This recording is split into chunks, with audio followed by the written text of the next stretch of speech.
तर नमस्कार, मी प्रियंका स्वामी भक्त चॅनलमध्ये मनापासून स्वागत करते। नवीन असाल तर चॅनलला सबस्क्राईब करा, व्हिडिओ आवडला तर लाईक करा, व्हिडिओ नक्की पूर्ण पहा। श्री स्वामी समर्थ ताईंनो, तर आज आपली सणाची पूर्वतयारी म्हणजे काय तर ते तुमच्याशी शेअर करणार आहे। तर आज नरक चतुर्थी, सकाळी लवकर उठून सकाळचे काम आवरून घेतले, छान असं लेपन दिलं। तशीच आज अमावस्या होती, अमावस्याला दररोज संध्याकाळी म्हणजे दर अमावस्याला संध्याकाळी लेपन देत असते, त्यामुळे आज सकाळी व्यवस्थित छान रांगोळी काढून घेतली। मात्र लेपन हे संध्याकाळीच दिलं तर अमावस्याची छान अशी पूजा झाली। थोड्याफार सेवा आहेत त्या करणे बाकी आहे, काही झाल्यात काही राहिल्यात, पण चला म्हणलं उद्या सकाळी व्हिडिओ टाकणार होते, पण चला आजच शेअर केला तुमच्याशी। तर इथं छान अशी पूजा झाली। सध्या माझ्याकडे फक्त झेंडूचे फुलं अवेलेबल आहेत आणि झेंडूचेच फुलं वापरते मी। नंतर काय भेटतील ते भेटतील, सध्या कुठं जाणं नाही त्यामुळे फुलं आहेत तेच आहेत।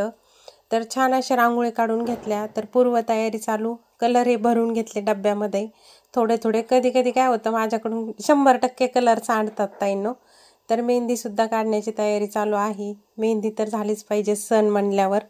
आणि पहिलं आपण कसं लवकर म्हणजे आदल्या दिवशी मेहंदी वगैरे काढायचो, पण आता कामं जीवनात खूप, संसाराचा ताण, त्यामुळं काही स्वतःला वेळ देणं होत नाही।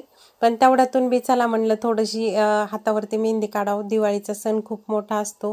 तर इथे हे जे काही छापे लागणार होते ते सुद्धा धुवून ठेवले सकाळी छान अशी सुंदर रांगोळी काढण्यासाठी। ते कधी कधी काय होतं थोडेफार काही गुतलं ओल्ल्या जर जागा असेल तर ते रांगोळीमध्ये त्या छाप्यामध्ये गुतते आणि रांगोळीचा छापा व्यवस्थित उमटत नाही। तर मग ते पण स्वच्छ धुवून ठेवले। तर एवढे भांडे सगळे मला लागतात आणि नाही लागले तरी पण उद्या दिवाळी आहे आणि हे सगळे पितळाचे जे भांडे, तांब्याचे जे भांडे आहेत ते स्वच्छ घासावंच लागतात मला सणाच्या आदल्या दिवशी। त्यावेळेस मला कुठंतरी सण केल्यासारखं वाटतं आणि हे सगळे सकाळी लागणार आहेत बरं मला, त्यामुळं मग आजच ते घासून वगैरे ठेवले। कारण परत काय होतं गावाकडे जायचं, इथलं आवरायचं, मुलांचं असतं, सगळ्यांना गाड्याचे हार, घराचे हार, खूपच काम असतं। त्यामुळे पूर्वतयारी करून ठेवली का थोडासा वेळ भेटतो आणि कामंसुद्धा सुटसुटीत होऊन जातात, लय लोड येत नाही। त्यामुळे मला काही जाव वगैरे नाही, पण माझे सासूबाई माझ्या जावाच्या वरती मला काम करू लागतात। सणाचे सगळे कामं त्या माझ्यापेक्षा जास्त करतात। मी जेवढे होईल तेवढे दोन्हीकडचे करते, पण त्या मला भरपूर आदर देतात एखाद्या जावेसारखा, त्यामुळे मला एवढा लोड येत नाही। पण तरी पण दोन्हीकडे असल्यामुळे थोडा लोड येतो। तर इथं मी 2 प्रकारचे कुंकू भरून घेतले।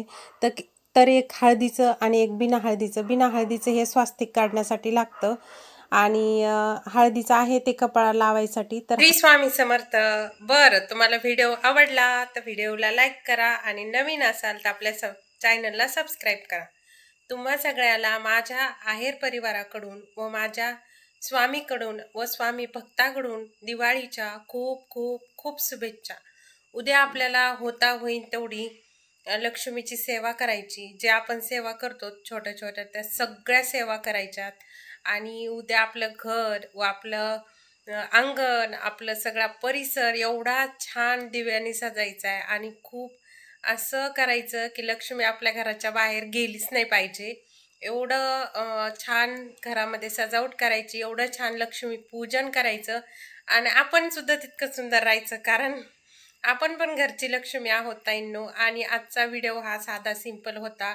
तर हा व्हिडिओ का होता की सणाची पूर्वची तयारी मी दुकानातून आल्याच्या नंतर हे आजच संध्याकाळी 7 वाजता केलंय मी हे। सकाळच्या म्हणजे संध्याकाळच्या पूजा, हळदीचं लेपन, आज अमावस्याच्या दिवशी हळदीचं लेपन देत असते आणि उद्या सुद्धा देणार आहे ताईंनो। व्हिडिओ आवडला तर नक्की व्हिडिओला लाईक करा। श्री स्वामी समर्थ।